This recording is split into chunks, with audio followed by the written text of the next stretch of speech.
Well, hey there, campers. Welcome back to a brand new episode of Camp Cryptid. I am your host, Erica Fett. And today I hope that, the week is finding you well. And I hope that you're staying warm and eating lots of soup and gearing up for some more creepy stories in today's episode.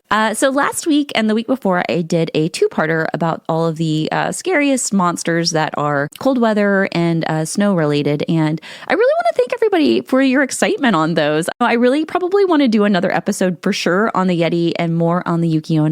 And I always want to talk about more Bigfoot and Yeti related stuff. So I'm super happy that you all really enjoyed those episodes. I love cryptids, and this is Camp Cryptid. So we have to have a lot of cryptid love, I feel like, in these episodes. So the good news is I'll be gearing up to chat more about cryptids like the Mothman in February, as well as kicking off the year with some brilliant guests. I'm really excited to be gradually interviewing my castmates and the director and writer of A Gettysburg Haunting, Gabe Braxton, who is busy writing more amazing horror stories as we speak. So I'm very excited to see what brilliant stuff he comes up with. But in the meantime, I am very excited for today's episode. And today I'm going to be talking about more campfire tales from all of you listeners. And I'm super excited because they come from all over the world. And this is really just a time to kind of sit down and listen to some creepy stories that you all have experienced. And to me, there's nothing more exciting than listening to all these weird, creepy stories and it being a little cold outside and just kind of getting warm, grabbing some tea or hot cocoa or coffee or, whatever you want to drink. But I'm really excited to get into some creepy stories with the Campfire Tales today. When it comes to the Campfire Tales, I keep getting in my mind that when it's nice out, I'm going to build a little bonfire in my backyard and record these episodes outside around an actual fire. Think Are You Afraid of the Dark? That's growing up with watching Are You Afraid of the Dark? That's in my mind, the most perfect scenario to do these Campfire Tales. Let's keep our fingers crossed that my dreams can come true and somehow I can figure out a way to record these Campfire Tales outside around a bonfire. So yeah, let's just kind of manifest that. But I thought today I would start out with another campfire tale of my own. And I've always kind of loved all of the creepy horror stuff. I've always been in love with horror, and especially sci-fi too, growing up. And I've always had all these creepy experiences all my life where I do believe that there's definitely paranormal spirits around us all the time. But there was this one particular instance of when my husband and I went to Melville Castle in Scotland. And Melville Castle is about 25 minutes south of Edinburgh, and it's about 15 minutes west of Roslyn Chapel.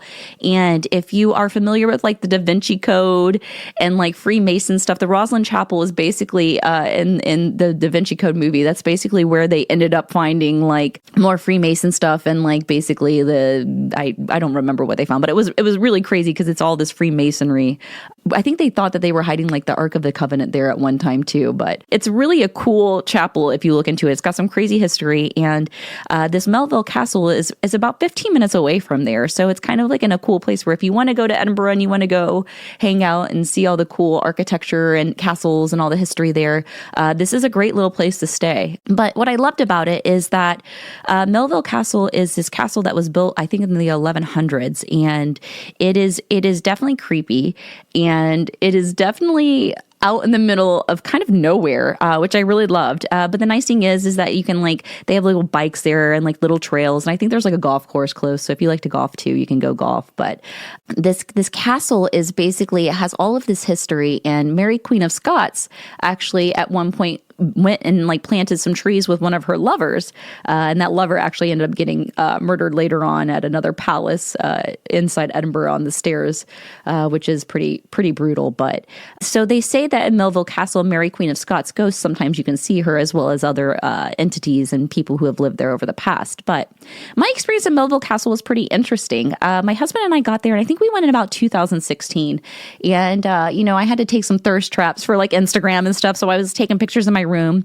And as we're unpacking in our room, we started hearing footsteps above us. And we started, it almost sounded like someone was just getting into the room and they were maybe unpacking themselves. And so we didn't really think anything of it. And then we went into the city and we came back. Well, later on that evening, my husband and I got to talking to the people at the front desk who were so nice. It was just, they were so kind and so nice. And we were talking and we were yeah, who's staying? Is there someone staying above us? Because basically the people at the front desk were listen, you have free reign. If you guys want to check out anywhere around the castle, feel free to go walk around, explore the castle. If a door is locked, that's, that just means you can't go in there. But if a door is unlocked, it's all game, right? So we were joking around and being like, oh yeah, we'll just make sure we won't go in the people above us in their room.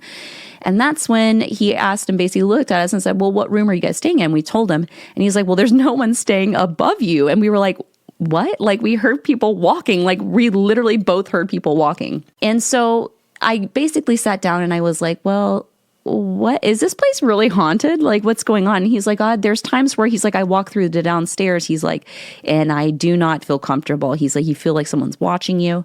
And then he told me a story about how there was a guest staying in our room. And while she's staying in our room, she was like sitting there doing her hair and she was looking in the mirror.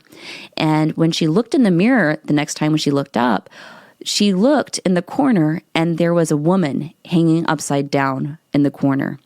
And this woman screamed and ran out of the entire castle, and she actually sent for someone to go get her stuff because she did not want to go back in there. And so after I hear that, I'm like, oh my gosh, I am not going to sleep tonight. I am going to wake up and someone's going to be standing right above me. But luckily we didn't have any experiences like that other than hearing the footsteps above us, which was pretty weird. But I will say that little experience has always stuck with me because it was so crazy to hear the footsteps above us. And it was so crazy because we were like, there's definitely someone staying above us. Like, it's a castle. It's an old castle, so you can kind of hear everything in there. But to know that there was no one staying above us in the room was pretty frightening. And then to hear that story, I was like, oh my goodness. Yeah. So if you ever go to Scotland and you need a really cool place to stay, Melville Castle is amazing. I know that there are a lot of public transports that can get you there a lot faster than a cab, which is really, really great. And if you're just in Scotland in general and you need a cool place to go, Melville Castle is pretty awesome. And I definitely want to give a shout out to that. Now, the funny thing is I was going to talk about this story about Melville. And I was looking online and I was like, okay, well, let me make sure I'm not missing any history or any weird things. And I go to this blog, and as I'm reading this blog, I'm like, this story sounds very familiar. And this blog took my story that I posted on TripAdvisor from my stay at Melville Castle and used it for their haunted history of Melville Castle, which I thought was really neat. So shout out to TripAdvisor. I love TripAdvisor. Granted, I haven't been really on TripAdvisor much. I used to be like one of the top contributors for TripAdvisor. I used to get sent stickers and stuff, which was really cool. I thought that was the coolest thing. But yeah, I was so excited that my TripAdvisor review got used on this blog for a haunted history of Melville Castle. So, yeah. That's one of my creepy stories about Melville Castle. And like I said, my husband and I walked around on the property, and we did like a little bike ride. I found like an awesome piece of quartz there, and I still have it to this day. It's like my favorite thing ever. But like I'm a huge fan of Scotland. I mean, everybody who knows me knows that it's like my homeland. I'm obsessed with Scotland. Like my like 11th great grandmother was like Matilda of Scotland. So then I'm like, oh my God, I have to go there. This is my place. This is where So one day I will definitely be diving in Loch Ness and living in like a cute little castle cottage there in Scotland. So that's another thing I need to manifest. But that's just one of the many weird experiences I've had in Scotland. And I have talked before about some of my experiences in Scotland. So maybe, I don't know, maybe I just have a ghost that follows me around. I don't know. Let's hope not. But kind of, if it's a nice ghost, I don't mind it, right? But so today's episode is all about Campfire Tales, and I'm really excited. And if you are listening and you have a creepy story, whether it be like a cryptid encounter, a paranormal encounter, or even like a UFO sighting, I love to hear it all. I'm anything science fiction and sci-fi and horror. You just send it my way, and I get so excited to read these stories. So if you have your own story, don't forget to go to campcryptidpod.com. There's a little contact section where you can leave me your story, and maybe it makes another episode of Campfire Tales, and we love that. So today's Campfire Tales is going to kick off with a story from Ricardo. And Ricardo says, I worked at a radio station in Tauranga, New Zealand, back in 94-95, doing a midnight to 6 a.m. We were on the second floor of a 3-story building. The bottom and top floors were unoccupied, and from 5 to 8 a.m., the only way to get into the building was to buzz the front door, and whoever was at the studio had to buzz you in. I was in there on my own each night and knew that no one could get in without me letting them in. The door to the studio was at the announcer's right-hand side, and outside of that was a reception desk and the top of the stairs, plus a hallway leading to the kitchen bathroom. I started seeing someone or something going past the studio door out of the corner of my eye while I was talking on the mic. I dismissed it as paranoia. A few weeks later, this had been going on and off throughout the night. I had my back to the door to the studio as I was pulling CDs out of the library for the next hours. Yes, I'm that old. And I got the gut feeling that someone was watching me. You know the feeling like someone's eyes are boring into you? Anyway, I stood up and turned around. Nothing to see, but then I felt something pass through me. I went cold to my core and then hot and started to feel like I was sweating. After that, I never saw or felt anything again. I told someone I worked with about it, and they told me that the bottom floor had once been a funeral home. Ooh, that is so creepy. You know, I know how creepy, absolutely creepy radio stations can be. At my college, in undergrad, I did a radio show it was called Founders Hall.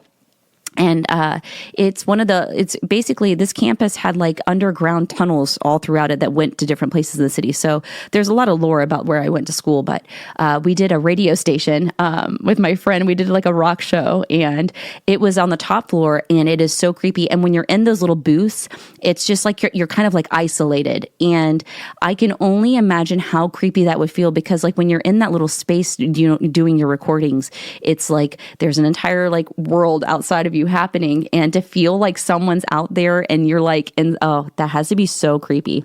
Also, I think there's something really, really also awesome about this and talking about CDs and digital media, because I miss the days of having like my big CD book of like all of my CDs. So this was a great story, not only for nostalgia of the great physical media era, but, you know, getting that creepy story. And Ricardo, that is so crazy that it was once a funeral home. I'd be very interested to see if anybody else who was working there felt like there was other presences. And I guess I wonder too, did you feel like it was like a negative energy, or did you feel like it was more of like just kind of like someone just gradually saying hi? Maybe they just really loved the music you were playing.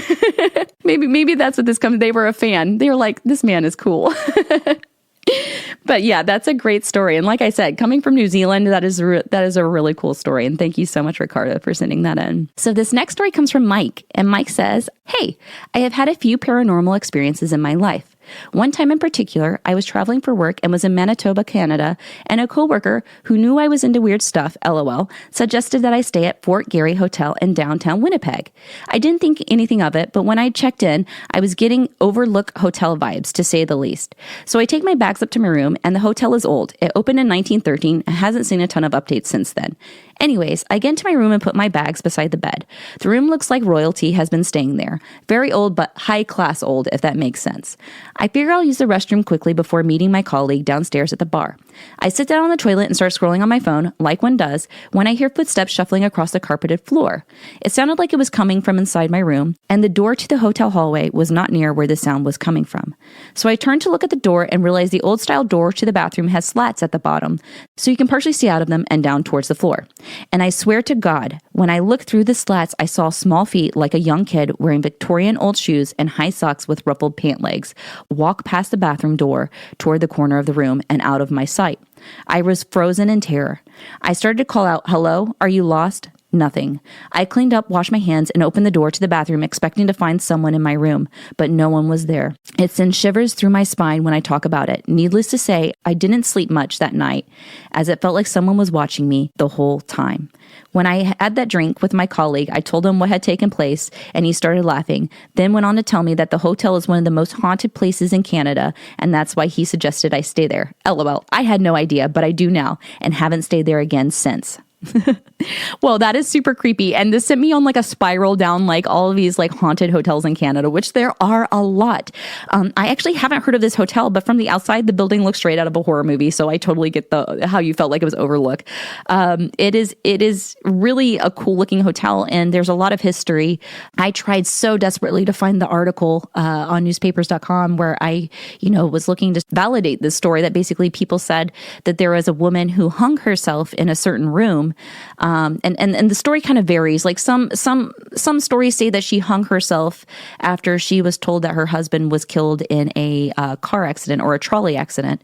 Other stories say that she was murdered in this room. And I can't really find anything on the stories, but I mean, these stories exist. So there must be something that they're based off of. So if we can get any internet sleuths to find us this story about I think they said her name was like Katie, and the idea is that it happened in like the 40s, but like I said, I was doing so much reading I was like going through all of these newspapers, and at one point I like fell asleep sitting up. So I was like, okay, I think it's time to take a break, because I definitely fell asleep sitting up trying to find this information. I was desperate to find anything on this hotel and anything that happened as far as like deaths or suicides or anything like that.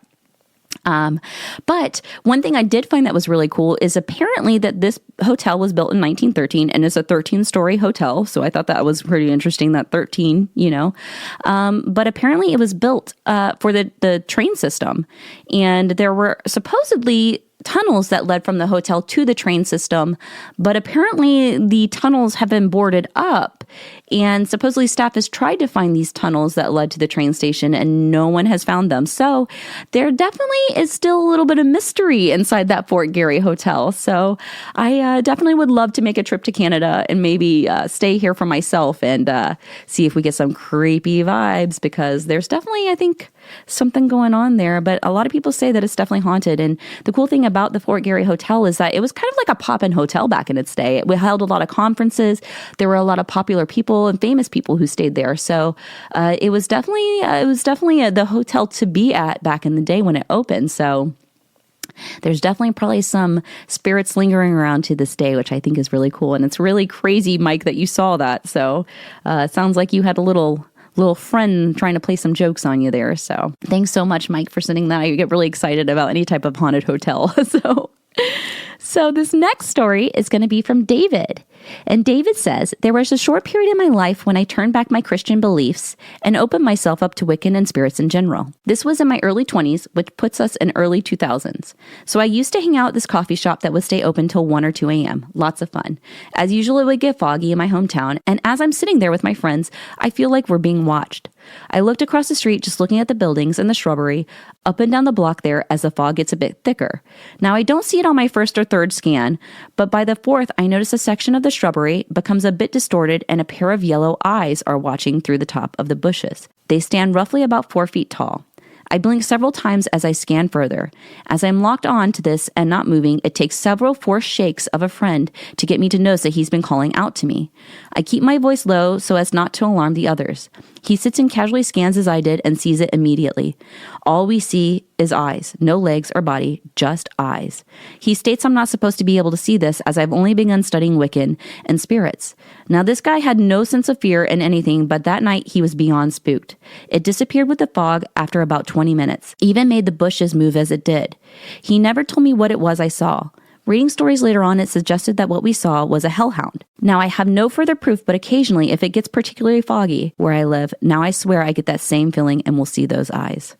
So this story, when I read it, David, it led me on this binge of watching The Omen, because I was like, oh man, The Omen has hellhounds. And so then I watched the original Omen and the second one, and then the third was Sam Neill. And I just went on a whole kick of The Omen because I was like, I have to watch things with hellhounds in it.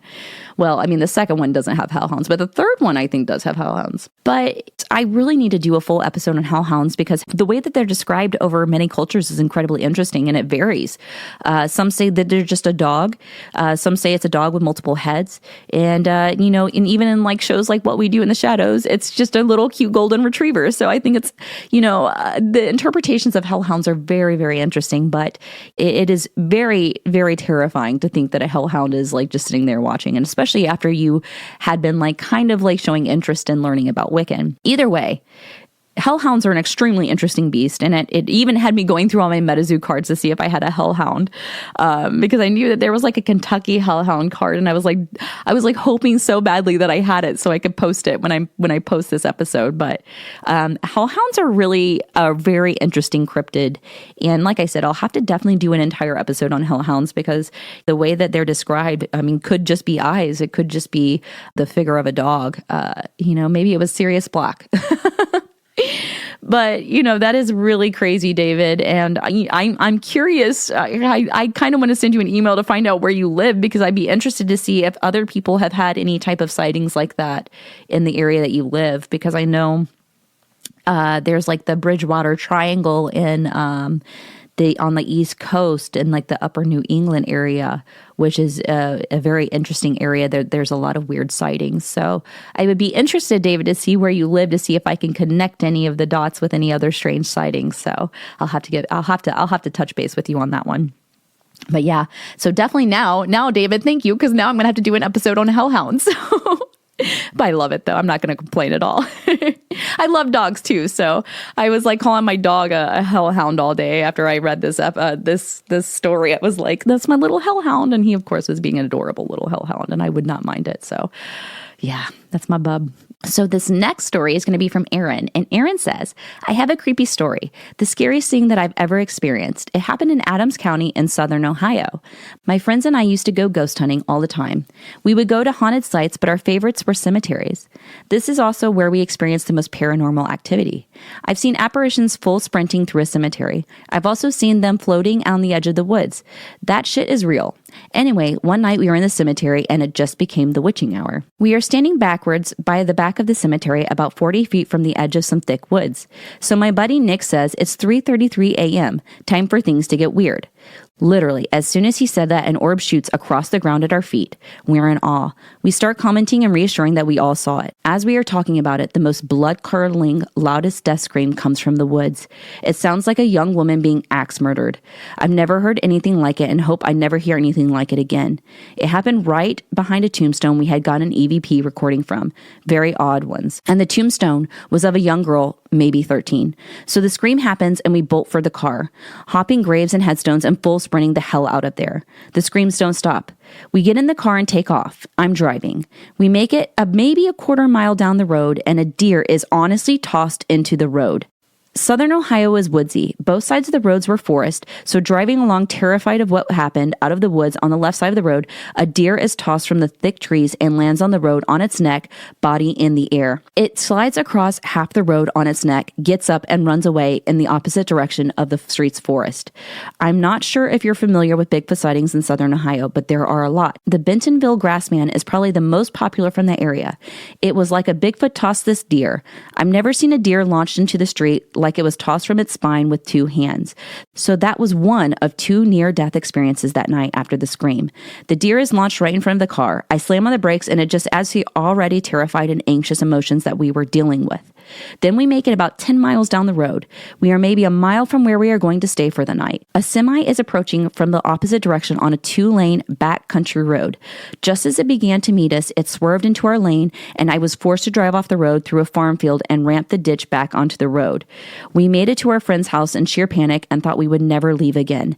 Absolutely the scariest thing I've ever encountered. Creepy is an understatement. So, it's so funny when I talk to people about Bigfoot because a lot of people don't really think that like Bigfoot is the sightings are in Ohio. And when I tell people like, no, like I think like last year, Ohio was number 7 for Bigfoot sightings. And a lot of people don't realize when they think of Ohio, they think it's like this like flat corn land. And don't get me wrong, there is a lot of Ohio that is flat cornfields and it's like children of the corn vibes, right? But there are a lot of parts of Ohio that are very hilly and mountainous and full of caves, and it is very a woodsy place. And we've got Hocking Hills, we've got Salt Fork, and Salt Fork is actually where the Bigfoot conference for the U.S. is held. So Ohio has a ton of sightings with Bigfoot, and Grassman sightings have been happening since I believe the late 1700s here. So there's a ton of lore with Bigfoot in Ohio.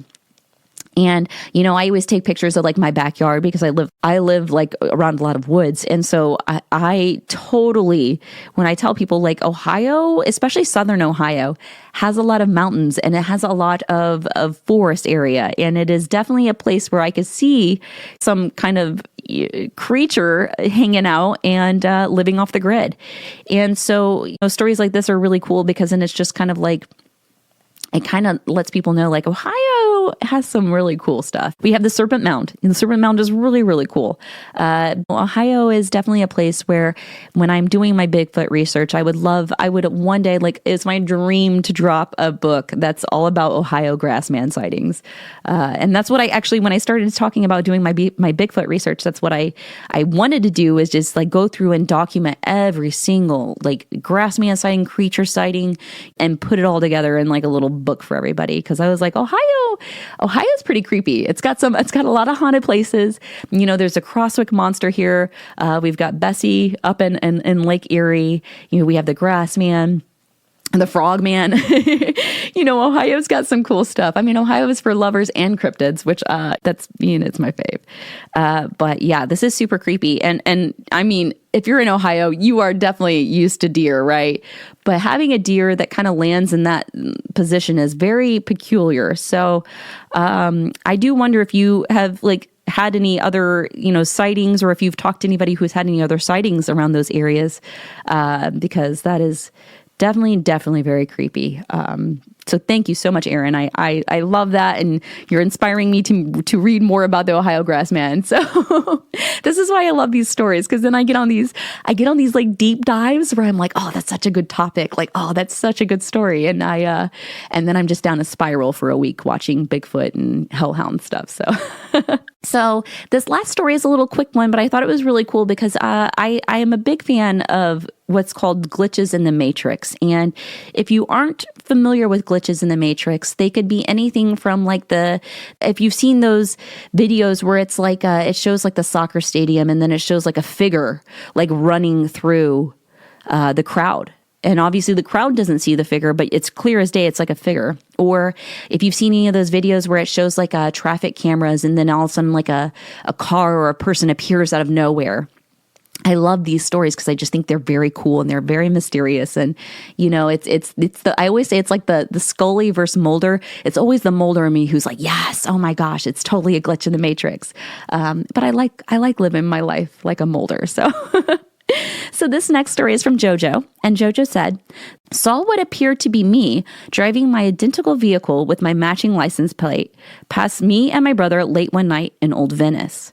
And this got me on the glitch in the Matrix things, where I was like on Reddit, like reading other people's glitches in the Matrix. And it's definitely, if you've never read any of these stories, they're very interesting. And like I said, it could be anything from like where people see a certain person, or they recall an event where someone had passed away and then that person's alive, or it ranges. But glitches in the Matrix are a very cool little concept. And I was really excited to read this story because I was like, ooh, that is really creepy. So Jojo, I wonder if you've had any other experiences like that. And now I just have to go into like a whole deep dive on more glitches in the Matrix.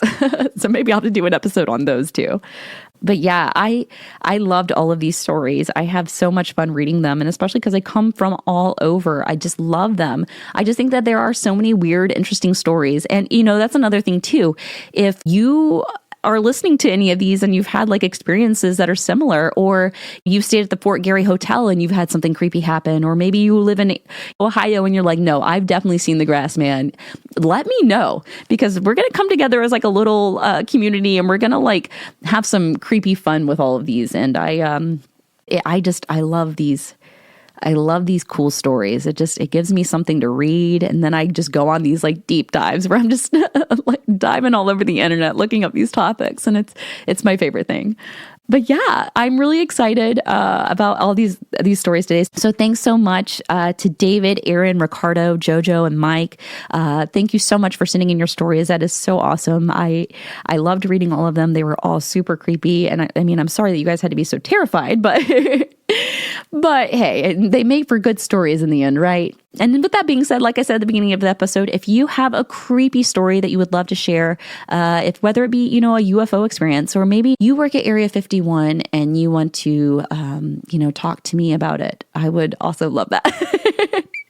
So just make sure to go to campcryptidpod.com. There is a contact section where you can leave me your little information, and it gives me so much fun stuff I just love these. Oh God, I love them. I love all the creepy stories. Like, I feel like, honestly, if I could just sit here and just interview people about their creepy stories all day, I would. So it's probably good that I have to do these in moderation, because I would get nothing done.